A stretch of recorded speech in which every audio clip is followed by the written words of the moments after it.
I got so much motherfucking design on right now. Break it down, bring it back, make it clap. I got 3 old thoughts, new guap, wear that thing. Bitches on my line, and you know. Shalom, saya Arginansari Padulemba dengan NIM 2624026 dari program studi Sistem Informasi. Dalam presentasi ini saya akan membahas tentang Lydia, pedagang kain ungu dalam Alkitab. Kisahnya menunjukkan bahwa iman, kejujuran, dan pelayanan bisa berjalan seiring dengan kesuksesan bisnis menurut etika Kristen. Kita masuk pada latar belakang. Etika Kristen dalam bisnis menekankan kejujuran, kerja keras, dan pelayanan. Lydia dalam Alkitab adalah contoh nyata pembisnis yang setia pada nilai-nilai ilahi.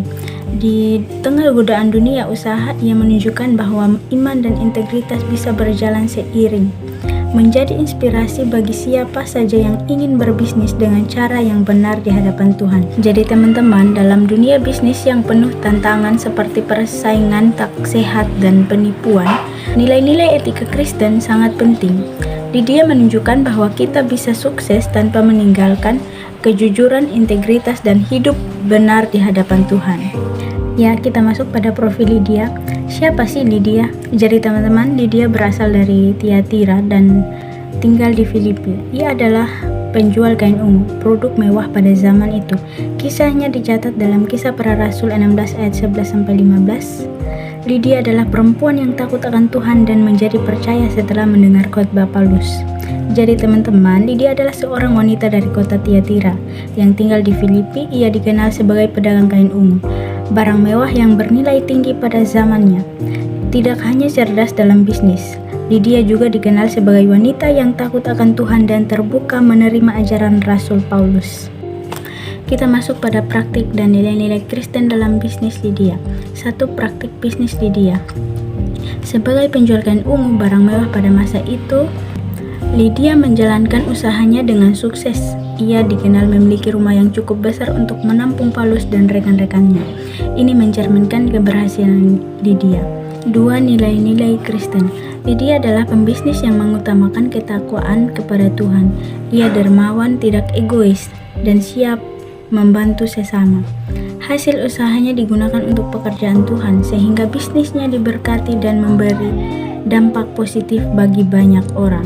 Jadi teman-teman, Lydia menjalankan bisnis kain ungu dengan jujur, ramah, dan bertanggung jawab. Ia sukses tanpa meninggalkan nilai-nilai Kristen seperti kejujuran, kemurahan hati, dan pelayanan. Melalui usahanya, ia tidak hanya mencari keuntungan, tetapi juga membuka rumahnya untuk melayani dan memberkati orang lain. Kita masuk dalam inspirasi dan keteladanan Lydia. Lydia menginspirasi kita untuk 1. Menjadi iman sebagai dasar dalam berwirausaha. 2. Mengutamakan pelayanan di atas keuntungan semata. 3. Menjadi berkat melalui keahlian dan sumber daya yang dimiliki. Jadi teman-teman, menjadi seorang berwirausahawan Kristen seperti Lydia menjadi iman sebagai fondasi utama dalam usahanya, sehingga setiap keputusan dan tindakan dilandasi oleh nilai-nilai rohani. Ia lebih mengutamakan pelayanan kepada sesama daripada sekedar mengejar keuntungan. Melalui keahlian dan sumber daya yang dimilikinya, ia menjadi saluran berkat bagi orang lain. Ya, kita masuk dalam kesimpulan. Lydia sukses dalam bisnis tanpa meninggalkan imannya. Ia rendah hati, murah hati, dan melayani. Etos kerja dan imannya menjadikannya sosok inspiratif. Kisahnya membuktikan bahwa iman, kejujuran, dan kerja keras membawa dampak besar dalam hidup dan bisnis. Kita masuk pada referensi dan kata penutup. Adapun referensi yang saya gunakan, yang pertama Alkitab Kisah Para Rasul 16 ayat 11-15, kedua widyabakti.com Lydia, wanita penjual kain ungu, ketiga jawaban.com Lydia, wanita yang dipakai Tuhan untuk mendukung pelayanan. Kata penutup.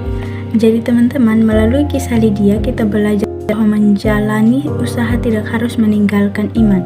Lydia adalah contoh nyata bahwa integritas, kerendahan hati, dan pelayanan bisa berjalan seiring dengan kesuksesan. Semoga kita semua bisa meneladani semangat Lydia, menjadi pelaku usaha yang bukan hanya mencari keuntungan tetapi juga menjadi berkat bagi sesama. Demikian presentasi dari saya, terima kasih dan shalom.